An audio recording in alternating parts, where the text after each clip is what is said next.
Hello, Billie Lourd. So great to see you. Welcome to Turner Classic Movies. Thank you so much for having me. My mom had TCM blaring, and I mean blaring on her TV at all hours of the night from the time I was born until night's still blaring sometimes in my life. Well, we should tell people you're not only a fantastic actress in your own right in movies I love like Booksmart and Ticket to Paradise, but you are also the daughter of Carrie Fisher and the granddaughter of Debbie Reynolds. So you are here to help us kick off our week-long Star of the Month tribute to Debbie Reynolds, and I'm so happy about it. Me too. Before we get into Singin' in the Rain, which we're going to watch first, I'm curious, what did you call her? I called her Abba Dabba.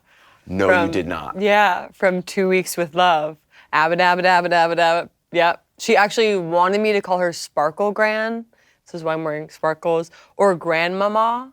That was a little too much for me as a baby. So Abba Dabba it was. So at what point did you in your childhood realize that Abba Dabba, who you knew and loved, was Debbie Reynolds to all of us and as famous as she was? Probably when they forced me to sit down and watch Singing in the Rain, which now I do not need to be forced to do. I will do it weekly if I can.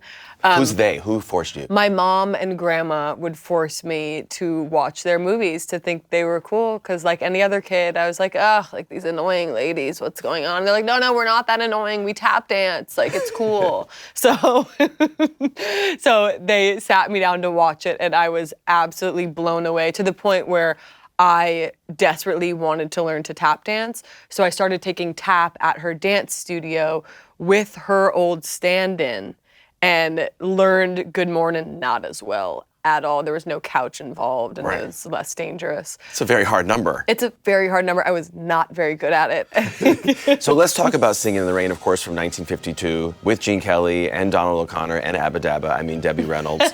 It is such a magical film, and I think when it comes to your grandmother's performance, so much of the charm is that you believe that she is Kathy Selden. Kathy Selden was brand new at the time, the character, right? And she was brand new. Do you think that helps add to how memorable this performance is? Absolutely. There's so much of Debbie and Kathy Selden, and it's so incredible to watch because she's 19 in the movie. Yep. It's absolutely bananas. At 19, I was like sitting on a couch watching The Sopranos or something. Like, I don't know what I was doing. It's a good choice, but still. It's not a bad choice, but I definitely wasn't doing what she was doing.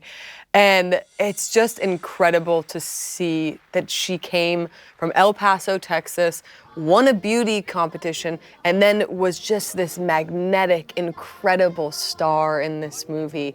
It's bananas, for lack of a cooler word. That's a pretty cool word. Yeah. When you watch a movie like Singin' in the Rain, what qualities of her in her life do you see in the performance? Are there any? The fearlessness. She's just, and in every movie, I told you before that I've been obsessively watching all of her films to prep for this. Little did I know we were just talking about Singing in the Rain, but now I'm like the ultimate Debbie Reynolds scholar. You're the scholar. But what's so incredible about her performances is just she is absolutely fearless.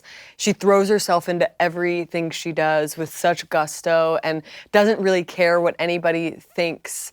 From Divorce American Style, where she gets hypnotized and does that like crazy weird dance, she just has no care for what people think, which I think is incredible, and that's what I try to do in my work. It's nowhere near as cool as her work, but I try to model myself after her with that. Do you have a favorite number? Good Morning is just the greatest thing. That's why I wanted to learn it in my sad tap class and failed. And then now my son is obsessed with Make 'em Laugh. He calls, I want to watch The Falling Guy. And so, How old is he now? He's 3. Oh my God. So we put The Falling Guy on all the time to go to sleep. And that number is just, she's not in it, but that is just one of the best numbers of all time. Yeah, I love also Moses Supposes. Oh, it's so good. That one's really good. I want to ask you a little bit more about her experience on this movie. Did she ever tell you stories about what it was like? Because she's written about it in her memoirs. Yeah. About this was not the easiest film to make. What did she ever tell you? No, it was not. It was brutal for her. She did not know how to tap. I'm sure you know that. Or dance really at all. Little known fact, she wanted to be a gym teacher. That was her goal. And then she got thrown into this crazy world of show business and ended up tap dancing alongside Gene Kelly. Like, what is happening? It was brutal for her because she wanted to be the best she could be, and she was working with some of the best in the business. And so she was rehearsing for more than 12 hours a day. She told stories of there being blood in her shoes and crying, and Donald O'Connor like helping her, like she's sitting under the piano and her feet are bleeding. I'm like looking at my feet aren't bleeding. But and it was just a real journey for her.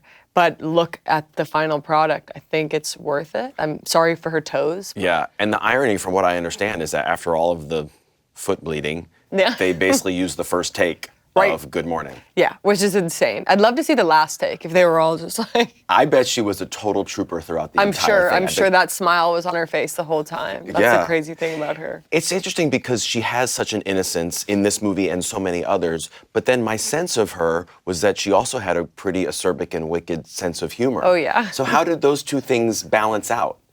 I don't know. Honestly, it's shocking. I kind of feel like I'm sitting here smiling and telling stories about her, but I'm a little bit acerbic and sassy underneath it all. I think that's kind of a weird family trait we all have. Yes. She was such an incredible, I mean, I'm nowhere near her, but she was just such an incredible performer and could turn that smile on no matter what was happening. Like the amount of movies she did in such a short period of time, like someone today would just collapse. Yeah. What would some other Debbie Reynolds favorites be of yours? The Singing Nun, I think, is one of the most incredible performances she had. Her voice is so beautiful in that. She is so angelic, so her playing a nun really made sense. It's really bizarre. Both my mom and her played nuns a bunch. Like my mom played nuns 3 times, and my mom was the most un-nunny person ever. But maybe just in the physical appearance, people felt like they had little angelic nun faces. I don't know. Where's your nun role? I'm waiting for it. Do you have one? I mean, someone out there has to have I'm available one. to play a nun. You mentioned your grandmother's fearlessness. How would you say she and her work have inspired you as a person, but also as a performer? I take her into everything I do, or I try to, because I like to think of myself as a little bit insane. And I really love to do improv, and I love comedy so much. And the most important thing in comedy and improv is fearlessness, and to just not care what anybody thinks and to take risks. And she was the absolute expert at that, and I try to do that in everything I do. That's great. Before I let you go, is there something that we should know about, something that we can see you in coming up soon? I know you have like 2 little kids. So. I have 2 little kids. It's intense, but it's the best. But it takes up a lot of my time. But yeah, I just wrapped a movie that Gia Coppola directed called The Last Showgirl with Pamela Anderson. It's very Debbie vibes. There's a lot of sparkles, a lot of Vegas, showgirls. It's going to be awesome. Oh, I'm really excited about it. And more Hollywood history with Gia Coppola. You know, we love it. I love it. That's terrific. Billie, what an absolute pleasure to have you here. Thank you for helping us kick off our Star of the Month week-long tribute to your grandmother. Really appreciate it. Thank you for having me.